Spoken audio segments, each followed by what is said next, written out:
Hello and welcome to my podcast, The Way I See It. My name is Kalu Acha, and this podcast I'm talking money, the economy, and of course personal finance. So this episode I'm really talking about the Nigerian economy, inflation result. As the report just came out last week, food inflation about 30%. So it's just more like asking questions. I haven't yet seen a bit of a coordinated response between the Minister of Agriculture and the Minister of Finance on inflation, because inflation in Nigeria is more food driven. So if we fight food prices, we're fighting inflation, but I really haven't seen any coordination or even an acknowledgement that there's high food prices are a problem, right? Food prices, of course, are high because of bandits as well, reducing the supply of farming in the food baskets in Nigeria. Again, I haven't seen anything from the army talking about, any operation to clear out those fields so that the farmers can get back to farm safely, right? I see lots of checkpoints between the borders in Lagos and Benin. That's Benin Republic, checkpoints to go out to Cameroon, but really not a lot of activity by the paramilitary forces in the north of Nigeria to clear out this bandits so that we can get food output up, which will sort of like reduce the price of food and of course the price of the rise in inflation. Also very, very troubling is the crude oil export situation.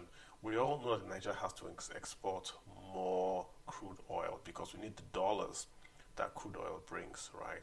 And we're still below our OPEC quota. We're even below our own actual since, say, 2008. We were at 2.2 million barrels a day. Now we're give or take about 1.5, and so the medium-term framework says 1.7, which is way even below what we did in the past. But the point, I'm not seeing again a coordinated push by the armed forces of Nigeria to clear out the oil thieves that are operating in the Niger Delta, because we need to get oil output up. That's really the only long-term way to get revenues of dollars into the country, which will help the dollar crunch, help the economy, even bring down interest rates and the cost of capital all around, right?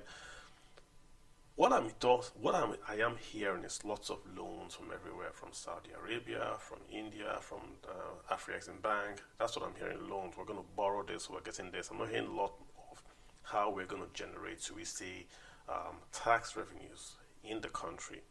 There is some noise here, but the policy to see a coordinated policy on how we're going to do this is basically what I haven't seen yet. Good to know that we have a committee headed by a very, very brilliant guy on taxes that's just going to maybe come out. He's doing a memorandum listening sessions now. So I hope when he does come out with his suggestions, because I trust that guy, that the government will listen to him and implement what he has put out there. Because I know, again, is the payment subsidy back? The answer is yes, if you ask me, because the price is stable, which of the payment subsidy is back, but the government said it's not, right? Do we have an austerity government? The government says we do by their words, but by their actions, the government does not behave that we are in austerity. The legislators are spending money on imports of luxury cars, right? We are spending money on imports of luxury yachts, but we are told to tighten our belt. So the messaging is not rhyming with the, should we say, the expenditures of the government. That's essentially what we're not seeing, right? The 2024 budget, or should we say the supplementary budget, is out. Nothing new there. It's still the same structure and framework like as at the 2023 budget. Is just more figures going to separate ministries.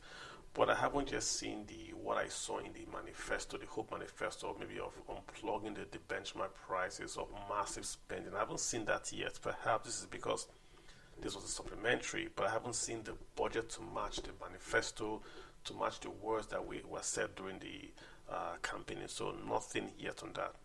On student loans, again, has anyone assessed the student loan? You have to grab a lawyer, so to guarantee you to get a student loan. But has anyone gotten that yet? So I'm not really, I'm not sure we have gotten there yet. 50 billion, the 37 billion, 27 trillion ways and means expenditure by the Central Bank of Nigeria to the federal government of Nigeria. A big, huge chunk of that was converted to a bond. That bond is now costing Nigerian federal government about 1 trillion. That's what I saw in their budget report that they had done. So the amount of money we are paying to the Central Bank of Nigeria to cover the cost of the ways and means borrowing is much more than we're paying for education, health combined. So that's crazy, right? And that just shows that we really have got to watch the spending. We are spending because we have, should we say, lots of line items that are not necessary. The necessary items we still need to have money for it, but we do have money to import cars for legislators.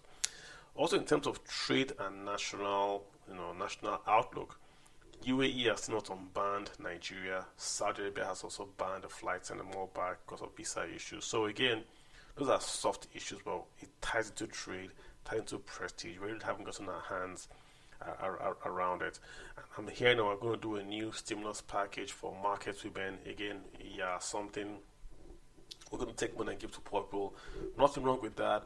But again, this administration said what the last administration did was chaotic. They refused to use register, and we're doing the same thing they've done now. I hope that we're going to get it better. It's going to cost better in this time, right? So fingers crossed. That's just my view of what's happening in the Nigerian economy as of today. Let's hope it gets better. And again, guys, thanks for listening to my podcast the way I see it. I'll see you guys next time. Bye.